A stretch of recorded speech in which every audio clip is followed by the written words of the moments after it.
What do our dreams mean? Who should hear about them? What should we do with good and bad dreams? These are just some of the questions we discuss in this week's episode, where we explore the verses of Surat Yusuf describing the king's dream.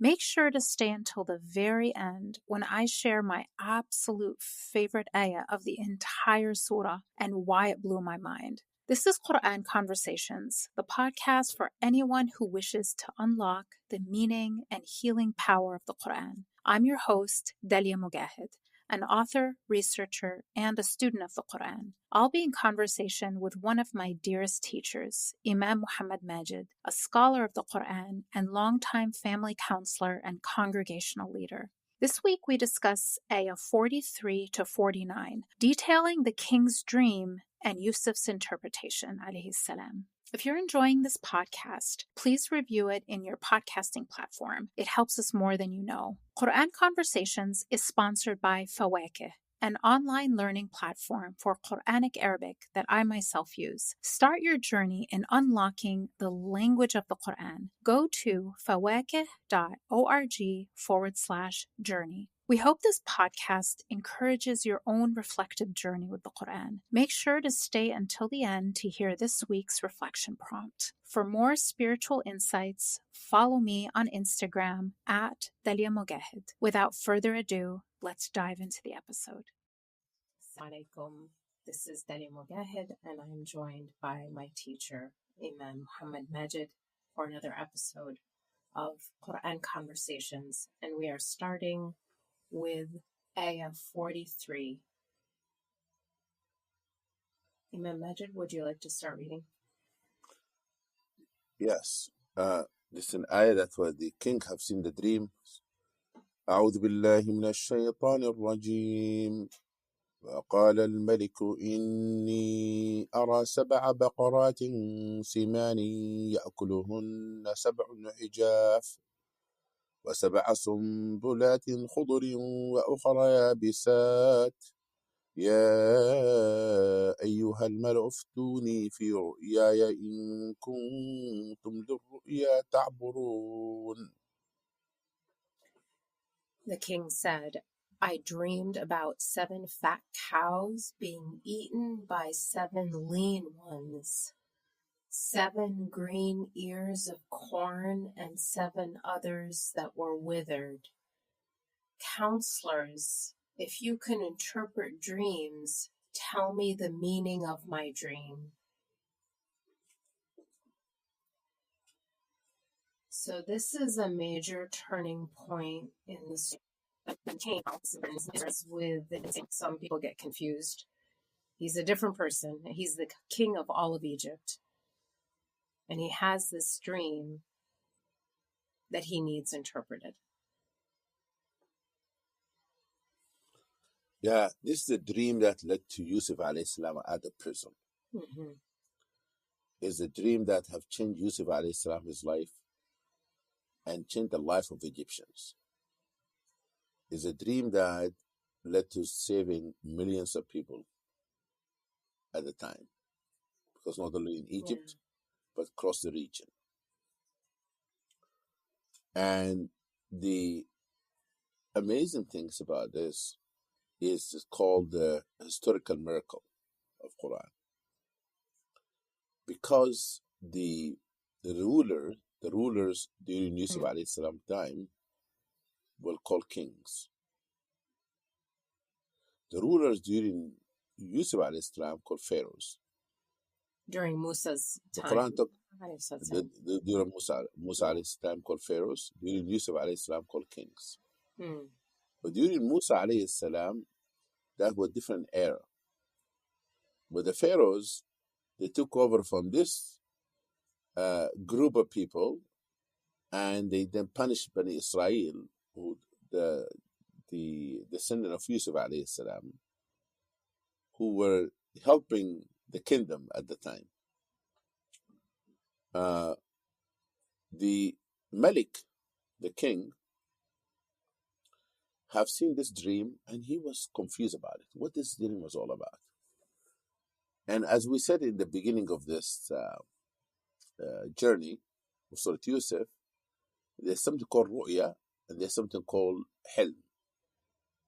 The hilm that you see is confusing, but ru'ya is clear. Ru'ya like a vision. And the Rasul had ru'ya 6 months before he became a prophet, and every time he have seen a vision, it come to be true like a daytime. It's just Sayyidah Aisha said that, radiallahu anha. But the king have seen in his dream this, picture of 7 fat cows, well fed, eating the 7 other cows, and then have seen the grains that was a beautiful harvest, and then he's seen one that dry. Which is the contrast between something of good health and something that is not that good, of the same kind. And then he wanted someone to interpret the dream. He worried about it. He took it very serious when he would interpret the dream. The word mala means the elite. When he gathered his elite and the important people said, by the way, I have seen this. What do you think? They said, listen, this is very confusing. This is the word adghath means akhlat, mixing of things. We don't know what this is all about. Right. And we will not be able to interpret it. One good thing about them. Yes, I was just saying that we're jumping to the next day of first. We haven't read it yet, which is their response to his dream. Oh yeah, yes. I'm saying yes. Yes. I went ahead of my them. No. I just had I'm saying. He said to him, "I want you to interpret this dream for me." Yeah. Mm-hmm. I actually had a question about the we're discussing 43, which is that the king, we're used to in the Quran prophets having dreams that are true, that predict something or have a very clear meaning. This is a king. He's not a prophet. So the question is, are we as ordinary people able to have visions, ru'ya? Is this something that we still are capable of, where we dream something and it means, a premonition for the future? Absolutely. Many of us had experienced seeing something that going to happen. It happens. Not only that, sometimes you see somebody who passed away. Will tell you about something that you don't know about, and you come to know. I have one of the brother who was worried about his father written a will, but he doesn't know what it was. His father was in coma. Was sitting next to him in the hospital, and he went to sleep while sitting in the chair. He saw his father, who's in the coma, next to him, who lay next to him. So him in a dream said, "Don't worry about the will. It is in this box, in this place in the house." And he went home and found it where it was. A person prayed with us at Adam Center. Yeah. He found it was exactly what the father, rahimullah, told him. It's incredible. For you do see dreams that happen, as you have seen them. Sometimes give you, advanced warning of things. Sometimes, not necessarily, by the way, when you do istikhara, you see a dream. Not at all. But sometimes you do istikhara and then you see a dream. A very clear sign that why this is not the right thing to do. Sometimes you might see a parents or grandparents who pass away come in your dream, say, "Don't do this, don't do that." Somebody last week, he about to do something, and then he saw his brother saw his father in the dream, and the father said, "Tell my son not to be like me. Don't make the same mistake." Wow. And he didn't know his brother about to make a decision. He come to him and said, my father came in a dream, said, don't be like me, making the same mistake. And the brother said to me, I was shocked. I changed my mind because it's exactly what my father did. I don't want to do it. Yeah, sometimes you see dreams. Yeah, it does happen. Thank you for explaining. Rasul said that's what left up for prophethood. الرؤيا الصالحة is a good dream or vision. يراها الرجل الصالح, a person, righteous person see, أو ترى له, or somebody else see them in that dream. So can you clarify how we know if a dream is a vision, a ru'ya? It's just hidden. It's just a dream. It's just our minds, actively working while we're sleeping. Because I think people get confused, sometimes, right? Yeah. Absolutely. There's some ru'ya called hadithun nafs. Sometimes that a person thinking so much about something during the day, they're going to dream about it at night. That had nothing to do with ru'ya. This is just a continuation of their worries during the day, come in that dream. And there's sometimes we have what we call it nightmare. The dream that just a person become annoyed, scared, and so forth. Most of those dreams, Rasul said, from Shaytan. That you spit 3 times on your left side, you change your side of the bed, or you move in the bed in the other side, and then it will not hurt us, Rasul said.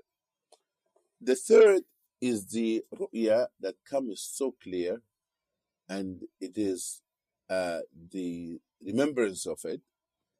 It is so clear next day in the morning, and especially if it's happened before Fajr. There's a sign of it. But sometimes people become obsessed with those dreams, and they are not making any decision unless they see something in the dream. For I was saying to young people one time, they asked me that how much you rely on our dreams. I said dreams have a very strong messages, but don't base anything on your dreams, because there are certain dreams will be as a result of worrying about something so much during the day, and you see it at night. There's a interesting that a man said to Umar radiallahu anhu, I had a dream that my body, my head separated from my body, and it started rolling out of a mountain, rolling down, and I was chasing my head.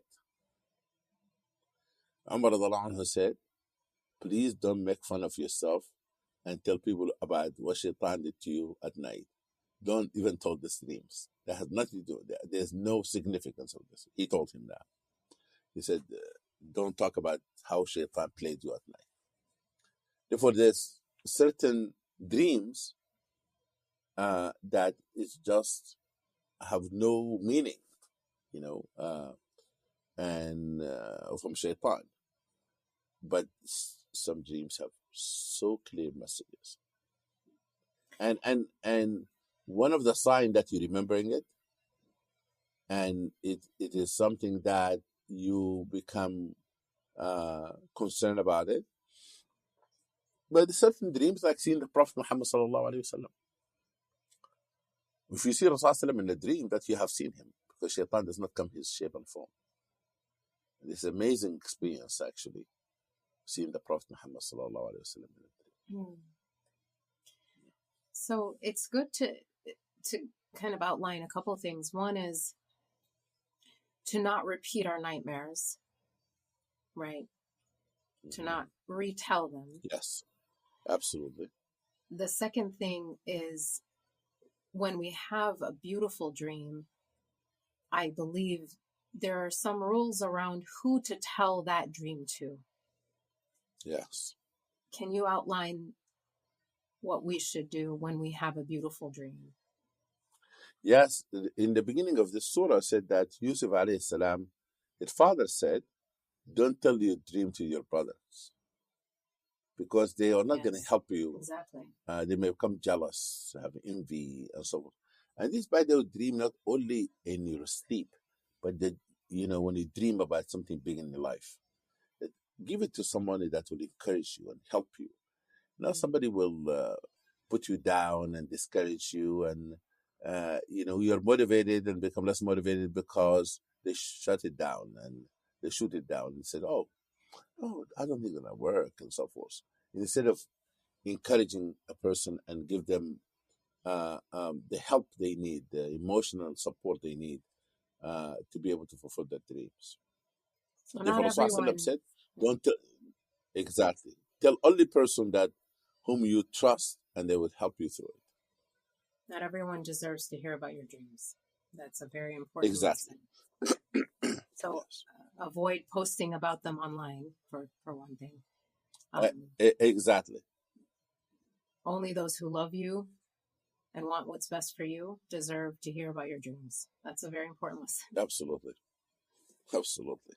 And then the final thing I want to point out is that dreams can never be a source of a change in Sharia. I think this is important. That is a very, very important point you made. You cannot go have a dream and says, if I had a dream that I should not pray 5 times a day, like 2 times will be enough. No.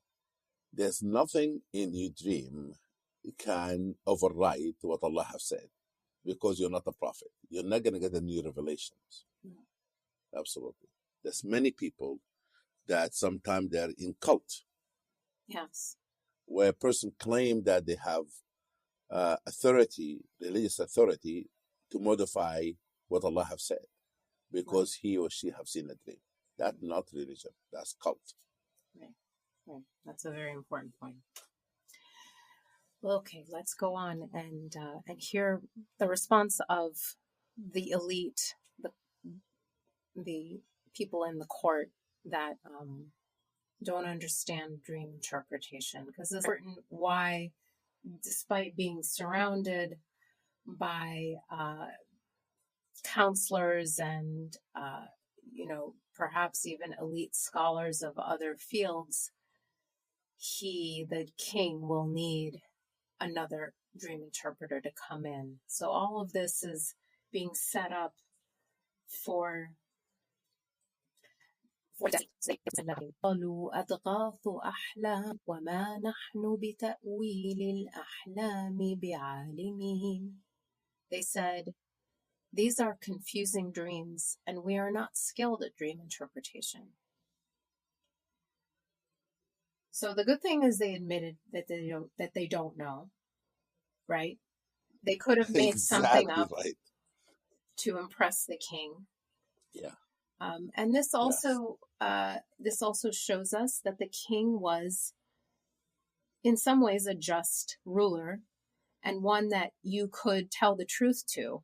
You could say, "I don't know" to. Some rulers you absolutely couldn't do that, because you'd be executed if you don't know. Then what use are you to me if you're going to tell me I don't know?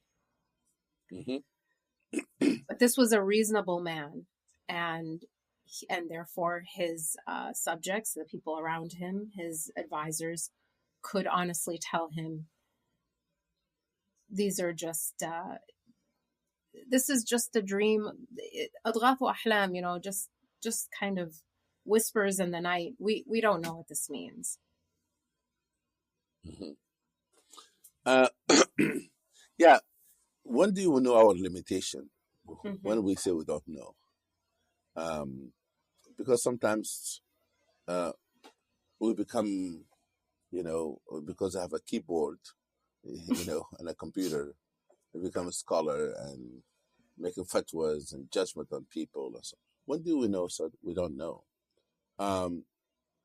They have stated the limitation. They said we're not expert in this.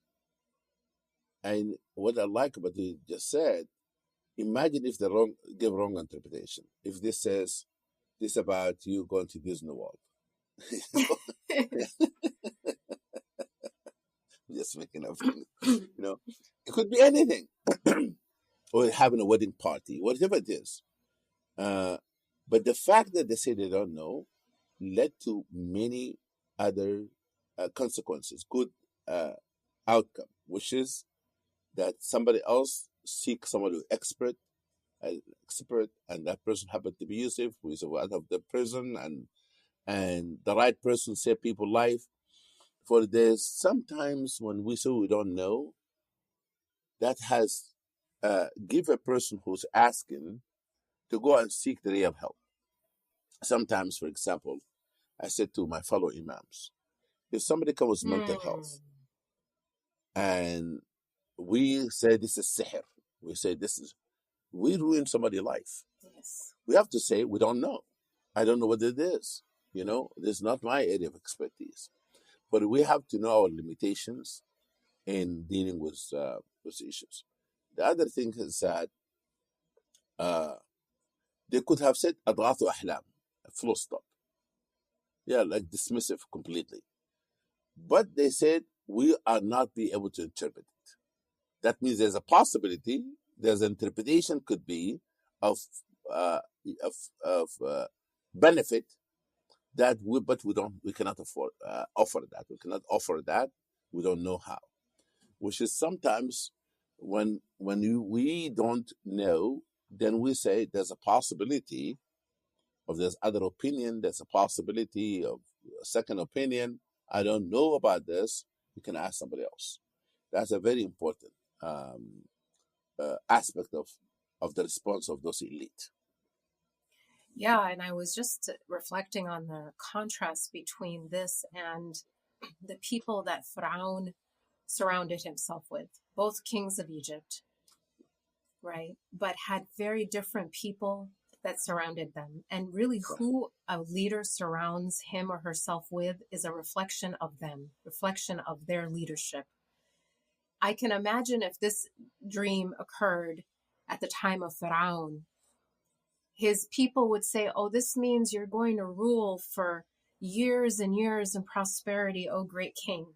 And that's the only answer that would be acceptable. They would tell him exactly what he wants to hear. They weren't the kinds of people, nor did he afford them the freedom to tell the truth. And when you're surrounded by people who don't tell you the truth, they are not your friends. They are not loyal to you. Absolutely. I'm so glad you did this contrast, mashallah. This is beautiful, because what took place in Egypt. He said, what do you think about this? He says, this is a magician. أرسل في المدائن حاشرين يأتون لك وكل السحر. Go and bring all the magicians, let's defeat him, and so forth. And Pharaoh believed that he could defeat Musa alayhi salam. If those people said, there's something unusual about this, I don't think it was sihr. Pharaoh maybe could have changed his mind. Yeah. But they are the one who said, no. And then I'm so glad you did this contrast, mashallah. The third contrast in the Quran is the Queen of Sheba. Beautiful. And a woman's leadership too. Yeah. Yes, leadership. When Sulaiman alayhi salam sent her the letter, قالت أيها الملأ إنه ألقي إليك كتاب كريم. Oh, my ملأ, the elite. I have this letter from a noble, nice letter from Sulaiman alayhi salam. We should try to hint to them like, this is not a mean letter. It was a good letter. Immediately, because they're military people, they said, oh no, we can fight. Al-amru ilayk, but no, we are here, we can bring him down. Then she was a wise woman and said, no. You guys, you missed the point. He said, I'm going to send him a gift. I'm going to do diplomacy. You guys want to fight, I'm not going to follow you. And then he said, I'm going to wait how he going to respond to my gift. Okay? إن الملوك إذا دخلوا قرية أفسدوها وجعلوا عزة أهلها أذلة وكذلك. He said that, but if the king will come to his army, you're going to create a lot of chaos in this place. And then we're going to have a war. We don't need to have a war now. He sent a nice letter. Why are we going to fight him? She was wiser than all the men around her, the elite. Therefore, the response of the elite, and it could lead to disaster, or it could save people's life. To bring in expertise and not just Yes. get advice from who's loyal to you or who you perceive to be loyal. Exactly. Okay. Bismillah. Would you like to read the next ayah? Sure. أعوذ بالله من الشيطان الرجيم.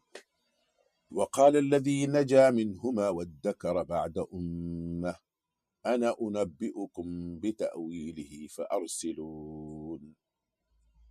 But the prisoner who had been freed at last remembered Yusuf and said, I shall tell you what this means.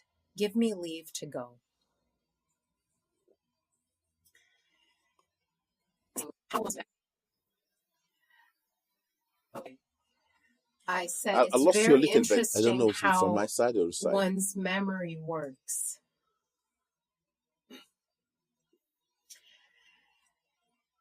And Yeah. I think we've all had these situations where we completely forget about something. It just flies out of our mind until it's advantageous to us to remember it. Right? Before this, it was only going to be helpful to Yusuf to mention him with the king. Mm-hmm. But now this man could be, a hero that he found the solution. And so suddenly his memory is jogged. So it also illustrates just the human nature of memory and self-interest. And it helps me to, in fact, it's something kind of somewhat related, but when I try to memorize Quran, the only way that sometimes I can keep an ayah in my mind is to connect it to something that has to do with my personal life, my own self-interest. And then that memory, my memory is much stronger than when it's just an abstract idea.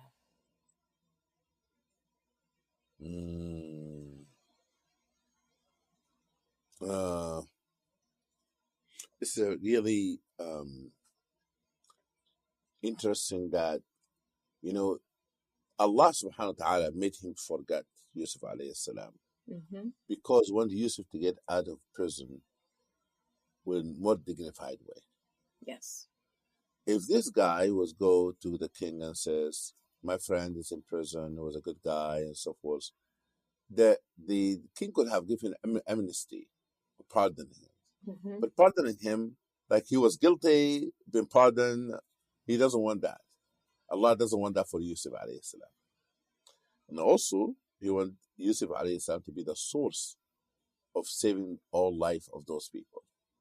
But subhanAllah, that this guy who Yusuf alayhi salam told him that you will be saved, you will be in an inner circle of the king. This guy heard the conversation.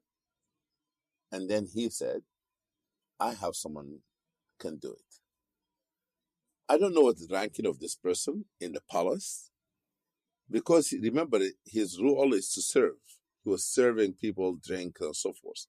Maybe he was the waiter in the king, a servant in the palace. But the fact that the king allowed him to make this intervention and to say, I know something, you could have said, what do you know? Just keep, drinking, bring the drinks. Yes. Manage your own business. Shut up and dribble, yeah. Because Mm-hmm. And that's why they say that Rasulullah said, wisdom is a property of the believer. Whenever he or she see it, they claim it. Doesn't matter whom it comes from. Right. This king, it shows that his relationship with people is such that a servant, a person who's serving people, can make intervention. That reminds me of a story in Sudan. That the president of the university, Khartoum University, was the very elitist university, used to be in Africa. Amazing university at the time. Was sitting with some of the professors in his garden. And there's a gardener, the one who, cut the trees and so forth. Listen to the conversation while he's working in the garden. And they were saying that we don't know how Allah subhanahu wa ta'ala will make the hand talk in Day of Judgment and the feet talk in judgment. Those big head professors and so forth. And the guardian come with his holding his big scissors in his hand, said, "Can I participate in this conversation?" They said, "Yeah, go ahead." Sudanese used to be like always open and so. He said, "Can you tell me what the difference between the hand and the tongue? Both of them are flesh, a piece of flesh." And they went back together, and he said, "Wow," he said something very interesting. The other story, it reminds me of Sheikh al-Sha'rawi. Sheikh al-Sha'rawi, rahimahullah, he said, you can hear that in YouTube, one of his talk, he said he and the other scholar, they were visiting another city in Egypt, and one of the scholars of that mosque told them that he was doing a tafsir, and there's an ayah there he was, worried about or thinking about it in the interpretation, and he used Arabic language, which is called nakira. هو الذي في السماء إله وفي الأرض إله. Said Allah said he's God in heaven and God is also God on earth. He said, but the word ilah doesn't have definite article. And in Arabic, if you don't have definite article, it means the two things are two different things. And he said, I was not sure about this. Sheikh al-Sha'rawi, subhanAllah, he said, by Allah, while we're talking, as a scholar, a man came, not dressed well, and come to us and said, Shuyukh, have you forget the alladhi in the verse? He said, this alladhi would resolve the whole problem. And he left. Sheikh al-Sha'rawi said, it is true. He said, we stunned for half an hour. He said, we couldn't talk to each other. Like he said, we were just quiet. We don't know who this guy was. He said that and he left. Therefore, sometimes you belittle people and a'udhu billah, you think that they don't have the education that you have, or they don't have the degree that you have. And then one of them will say something very profound. For you just have to be with an open mind and open heart. A child in the masjid can teach me something that I never thought about. As long we have this, I call it the openness and sincerity of learning, then you learn. For this guy is a servant. He made intervention. He said, by the way, I know somebody can do it. Somebody can interpret. And now his connection become very valuable.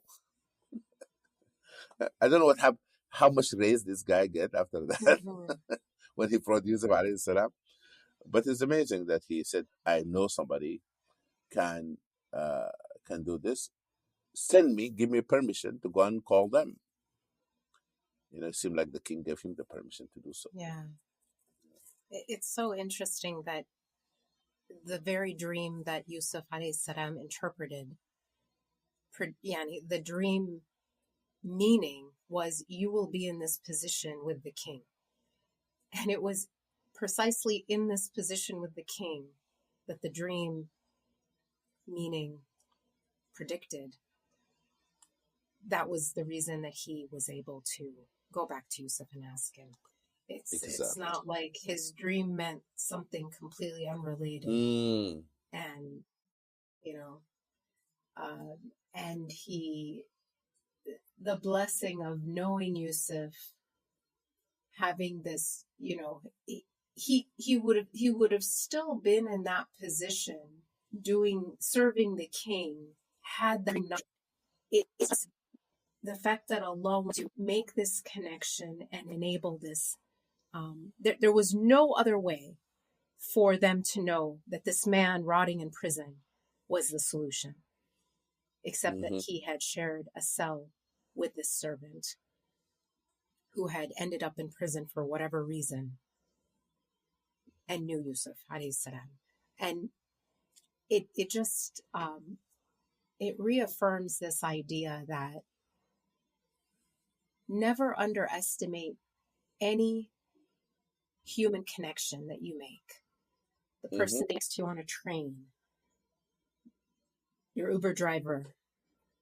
You don't know how an act of micro compassion with that person can completely change the course of their life and yours. Amazing. Yeah, absolutely right.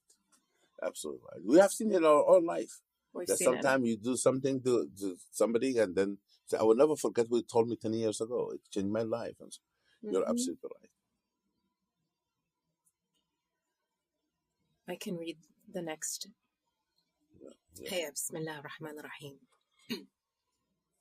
يوسف أيها الصديق أفتنا في 7 بقرات سمان يأكلهن 7 عجاف و7 سنبلات خضر وأخرى يابسات لعلي أرجع إلى الناس لعلهم يعلمون. Truthful Yusuf, tell us the meaning of 7 fat cows being eaten by 7 lean ones, 7 green ears of corn, and 7 others withered. Then I will return to the people to inform them.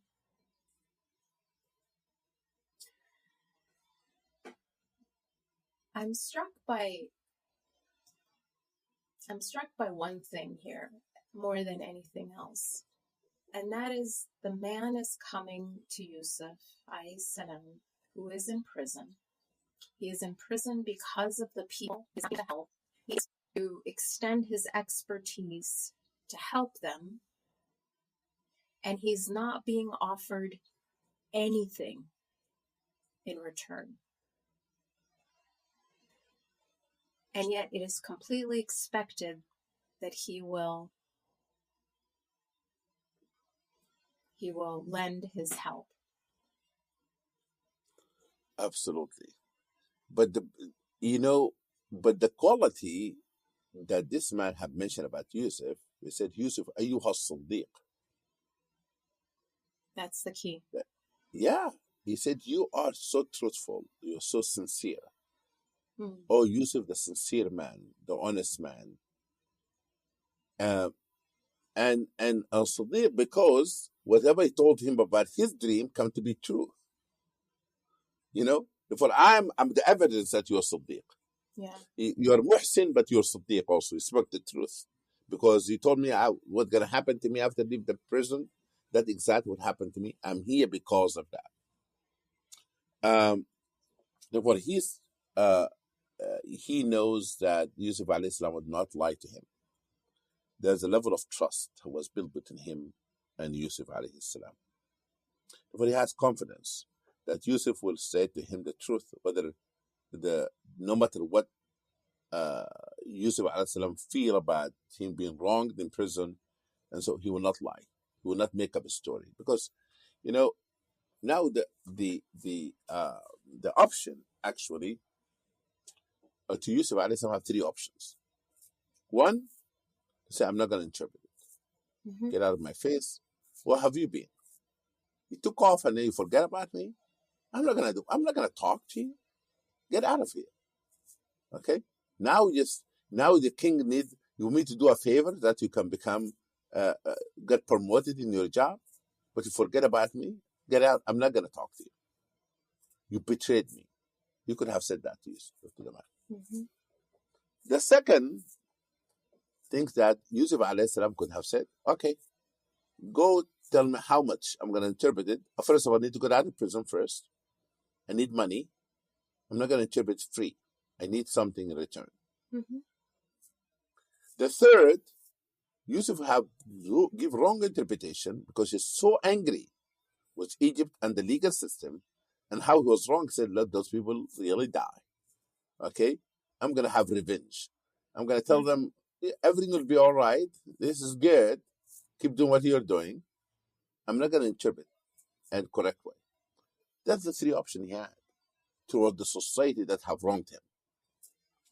The most difficult thing is to control our anger and to be able to قُولُوا لِلنَّاسِ حُسْنًا. You have the Mughal that they killed many Muslims. They become the best Muslims and then they rule India. You have Tatar who made the blood of the the river come to become red.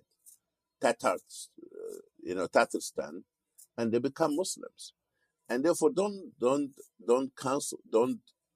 rule out that Umar of the time will become Muslim, who was beating Muslim, torturing them the whole day. For Yusuf alayhi salam, he has to practice ihsan that he believes in. And ihsan is to sometimes to overlook your own pain in reaching out and helping other people. But he says to him, give us this interpretation, because I want to go back to people so that they may know what this is all about. He called the king and nas. لعلي أرجع إلى الناس. He didn't say لعلي أرجع إلى king, the Malik. Because the king is the representative in this people's mind of the people. And therefore, by telling him, it's going to impact the rest of Egypt. And therefore, he saw in the king a representation of all people of Egypt. It is interesting. This man who came to Yusuf alayhi salam and called him Ayyuha Siddiq, he come and convey the message of the king the way that he heard it from the king.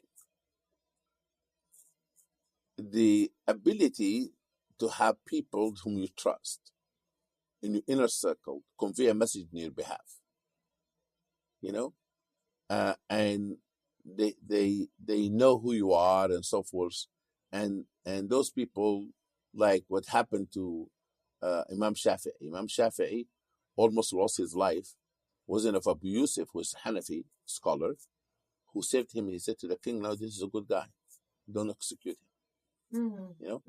The importance of the inner circle, like when Sulh al-Hudaybiyah was, Rasulullah wanted to send somebody to talk to the Quraysh. He said to Umar, go to Mecca. Umar said, Ya Rasulullah, I don't have anyone left in Mecca. They're going to kill me. Send Uthman. All his relatives, those Umayyad relatives, are there. You need the Uthman have connection. Because Uthman did not cut off his relationship. He has some family there. He said, send Uthman. He will be able to do it better than me. This young man, or this guy who is in the inner circle, Yusuf alayhi salam have a relationship with him. They come to ask to come to ask Yusuf alayhi salam, but he conveyed the message of the king to Yusuf alayhi salam. That means his presence in the palace become beneficial to Egypt. Like Musa alayhi salam himself, grew up in the palace of Pharaoh, but come back, give them hidayah and guidance. For this man, his presence in the king brought a lot of goodness to Yusuf alayhi salam and to Egypt. That's why I believe, do not make a vacuum. An empty chair does not speak. But the presence of this man in the king inner circle led to Yusuf alayhi salam out of prison, led to Egypt to be, whole entire Egypt to be safe.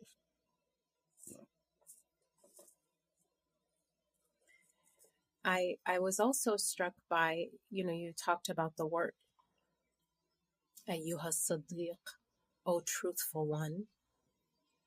And I was reflecting on why he chose as-Siddiq and not Ayyuha al-Muhsin, because that was another attribute that he had given to Yusuf earlier. And it would seem that in this occasion, Ayyuha al-Muhsin might even be more appropriate, because he was asking him to exercise enormous ihsan to help them after he had been forgotten in prison and wrongly accused. And yet he chose Ayyuha Siddiq. Do you have any thoughts on why this attribute was highlighted rather than ihsan in this Because case? he's telling him that whatever you're going to say to me, I will believe it. Because I know who you are. And because whatever you told me before come to be true.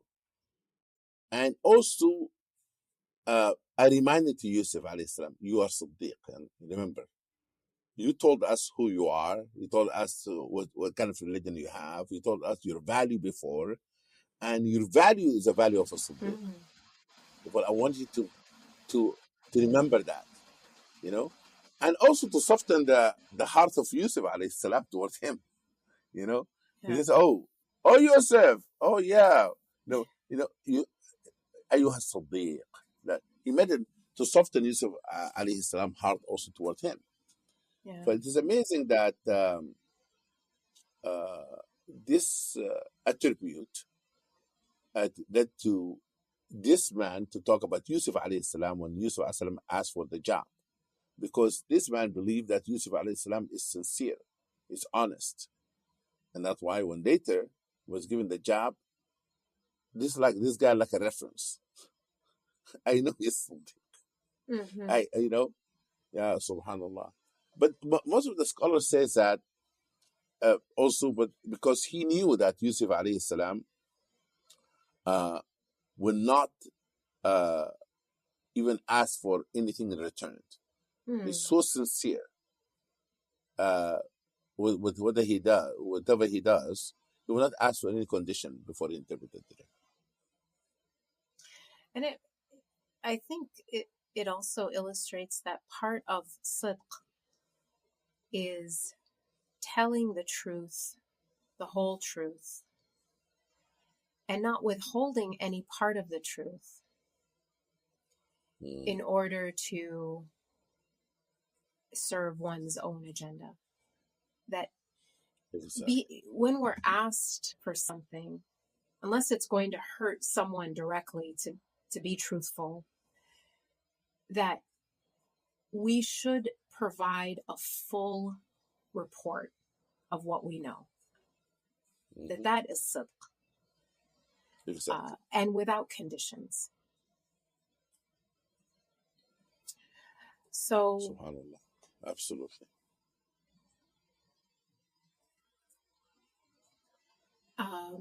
Would you like to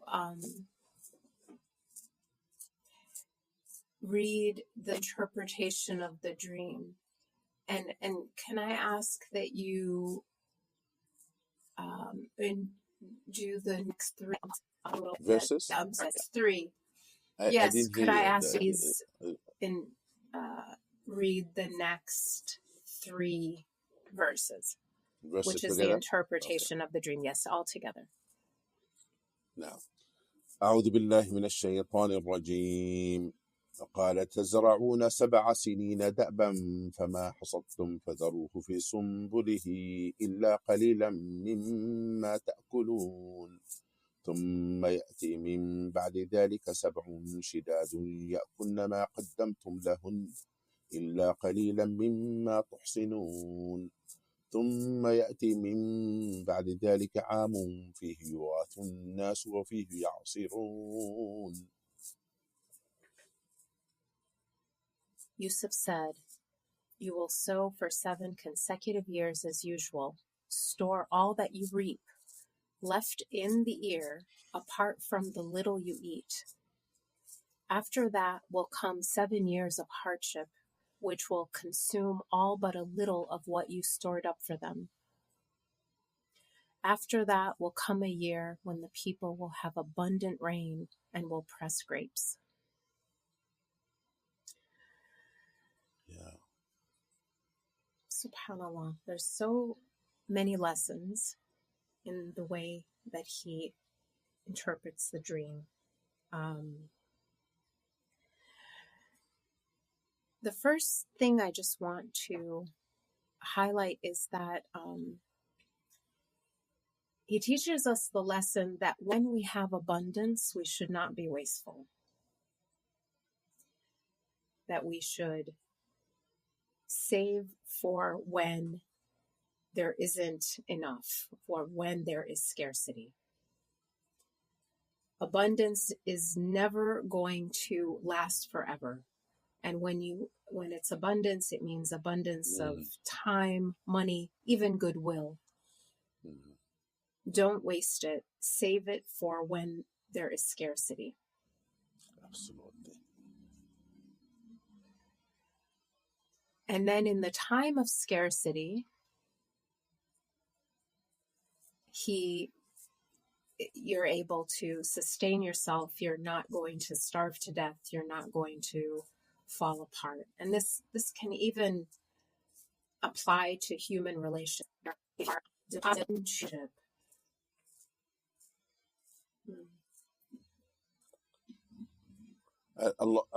I'm losing you for some reason. Sometimes I don't hear you. Okay. Yeah. Now I can hear you. Yeah.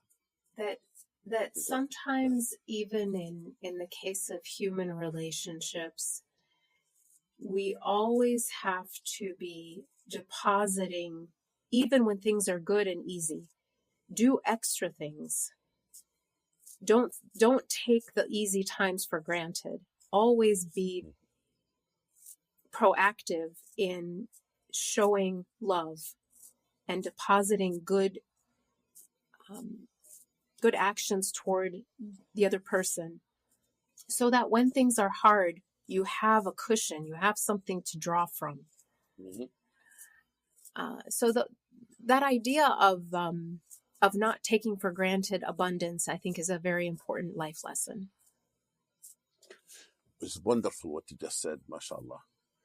That's exactly right in this verses. The contrast here is that Rasulullah said, excuse me, take 5 things, take advantage of 5 things before other 5 things take place.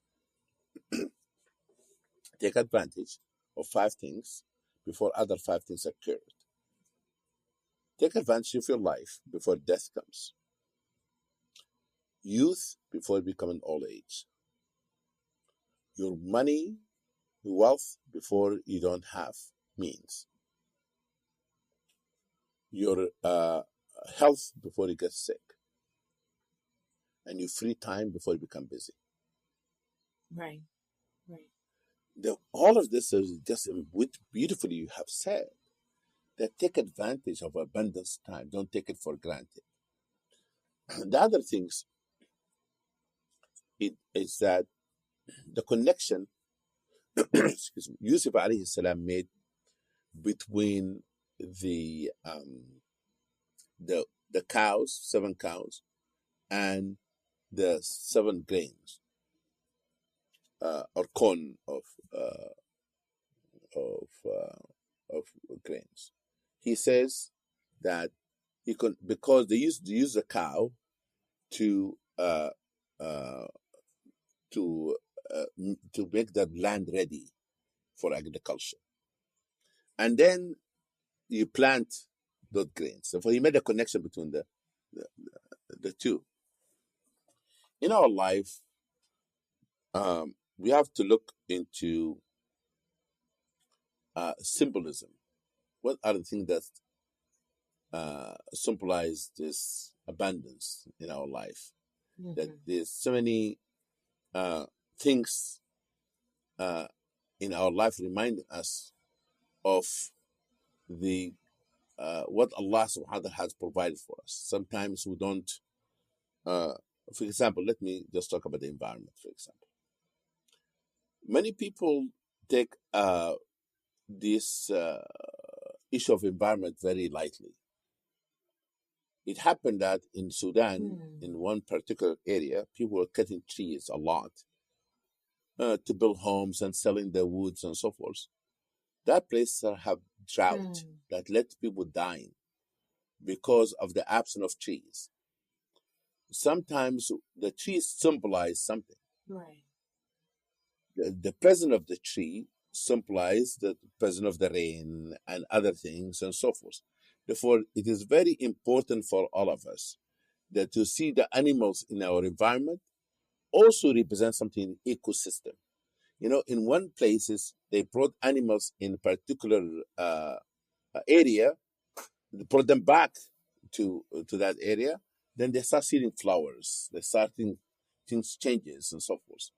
For don't look into things in our environment and you think that they have no function. Okay, I just the connection he made between the cows and so forth in the dream made me think about that. The other thing is that you're talking about the good time and bad time in relationship. I have a theory called Bank of Love. The Bank of Love, I said, when every time you do something kind to somebody, act of kindness, you are depositing in the balance in your bank, in your account with that person. In difficult time, you can withdraw. There's some people have not invested anything with you in the relationship at all. That's why the first challenge come in that relationship that is not strong, they immediately they go to bankrupt. They withdraw everything and they cancel you. They have an X on your face because they didn't invest in anything with you. But if a person deposit relationship, then in bad time you can write check. If you have $20,000 in the bank and somebody wrote a check of $20, the bank even don't look at the signature because it's a small amount. Yeah. But if a person only the deposit they have with you is $20 and you wrote a check of $50, it's going to bounce. Right. Therefore, it is important for people to develop relationship with people and to get to know who they are. So in difficult time, they say, okay, I'm going to forgive, I'm going to overlook. The other issue here that Yusuf alayhi salam looked into this as 15 years plan. Sometimes we want things to be fixed so quickly. He said 7 years of abundance, but there will be 7 years of hard time. Those 7 years will be a way to overcome those 7 years of difficulties, which is sometimes people don't have time to build capital, to build a relationship, to build power even. And that's why I say in America, you have to have a spiritual resilience. If you don't build your masajid, if you don't have spiritual programs, if you don't teach people Islam, you don't have them strong, if something is striking, then things are going to fall apart. Therefore, you have to invest in the time that we have in building strong community and society. The other thing is that he told them after the 7 and 7s, the 15th will be a time that everything will be good. Who have the time for 15 years? But he has told them this is how it's going to happen. You have to think in visionary. Some of you may not see the 15 years, but you have to think like that. The good things you do today, you may not be seen in a lifetime.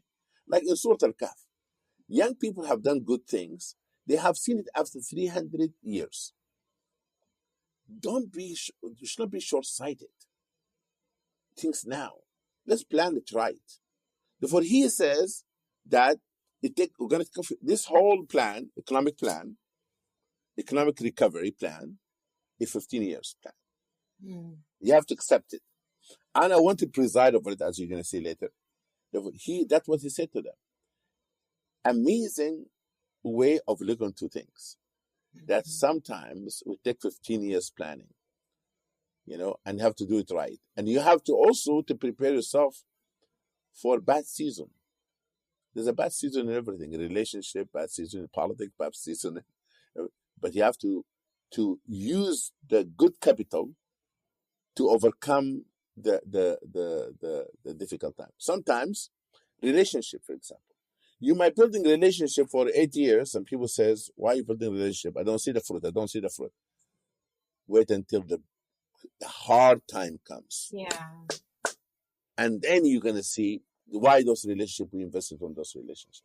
Yeah. And that's why it's so important to have tree planters as well as firefighters in a community. And what I mean by that is That's beautiful. We fight fires because there's always an emergency. There's always a problem, that is urgent.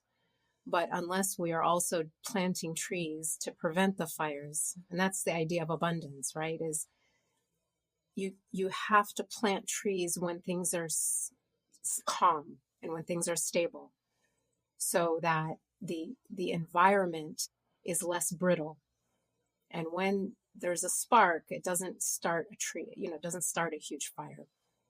And in our community, we sometimes feel so under siege that we are putting all of our resources into fighting fires, and there's very few people trying to plant trees. That's beautiful. And that's the like lesson that. here. I think that's that's really trees, beautiful. Yeah. I love this. Planting trees was while fighting fires. That's wonderful. And there will be next time we'll talk then about how the king responded to Yusuf alayhi salam. I wanted to, before we end, I just wanted to reflect on the last surah the last ayah we just talked about, which is number 49, where he talks about that 15th year. In this verse, Yusuf first foretold a year of 7 years of abundance, then 7 years of hardship. But then in this verse, he foretold a year of abundance and the blessing of rain and the growth of produce. And it's emblematic of plenty. So he talks about pressing, right? So you press grapes, you press olives, fruits that are pressed for juice or oil. And this is a symbol of such great abundance, even more than the first 7 years, because they're luxuries. They're things you have when you have so much. And the word for rain, I didn't hear that. I just lost you for a minute. The word used for rain is yughatu. The word for rain, and this, it means rain. It also means being rescued or saved. Yes. And even the word for press or juice comes from the root, asara, which can also mean being helped. Yes. And so what I really found mind-blowing is that the king's dream does not mention a 15th year. That's you notice beautiful. That? He only talks about 7 years and 7 years. There was no mention of a 15th year. And so why and where did Yusuf get 15th year of abundance and sweet nectar? This is something I was so intrigued by. And I was thinking that it must be from his knowledge of the sunnah of Allah, that after drought, there is always a dawn, that that inna ma'al usri yusra, that after hardship, the sunnah of Allah is He will give you the sweet nectar. He will give you an opening you never predicted, you never saw, because it's so amazing. Yusuf alayhi salam is like a fortune teller. He's a dream interpreter, and the dream has 14 years in it, and yet he adds this year at the end that he was never told about in the dream. And where did he find this knowledge? Where did he get it from? And then he not only knew about this year, but he shared it, even though it did not impact the economic plan he outlined. Right? They didn't have to do anything different to know that there was going to be a year at the end, this year of sweet nectar. That there would be a year fall 14 where Allah's relief would pour forth. And so it was not enough that he gave those imprisoning him a 14-year he owed them hope. That's so beautiful. The word asara also means like milking things. Yeah. Like not only making grapes, but also the animal will have abundance of milk as well. يحلبون also means Ibn Abbas said يحلبون. This is so beautiful. Since you mentioned that, the difference between sinin and am. That's beautiful. Yeah. They say sinin it indicates the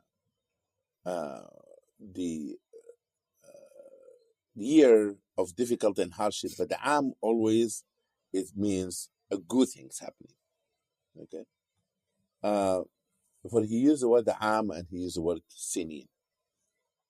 Now the other aspect of this, Yusuf alayhi salam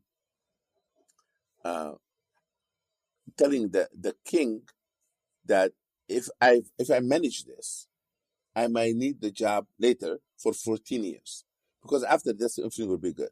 I'm going to have you to manage the crisis. I will manage the crisis. I just like give me a contract for 14 years. I'll manage this crisis for you to be able to be fair, to restore the harvest in a way that it does not go bad, and then make sure the distribution will be good. And so, because that's what it is. It requires management. I would like a project manager. My only what I was gonna do at 14. The fifth Allah will take care of it. You're gonna have abundance. But I like what you just said. That amazing that also he believed that after hardship, good things would happen. In our life, the seasons. We have seasons in our life. Sometimes our health, sometimes in money, sometimes all kind of relationship. But always have to believe good things are going to happen. You have to be optimistic. I associate Islam with optimism. You cannot be a good Muslim, not in a ritual aspect of you cannot enjoy Islam. Let me say that in Islam fully, you cannot enjoy Islam fully without optimism. Because you have to think best of Allah. To think that tomorrow will be better than today. You have to have that hope. But I'm really happy that you mentioned this. But the 15 years.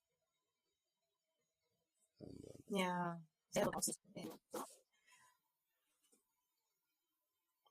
I said. I didn't. By the way, sometimes I lose you for a minute. What did you say?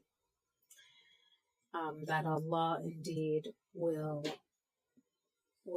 put ease after hardship. So there's ease with hardship, and there's ease after hardship as well. In both, and it's both. Absolutely. Both are true. Absolutely. Thank you so much for this beautiful conversation. Jazakallah khair. I enjoyed it so much. Assalamu alaikum.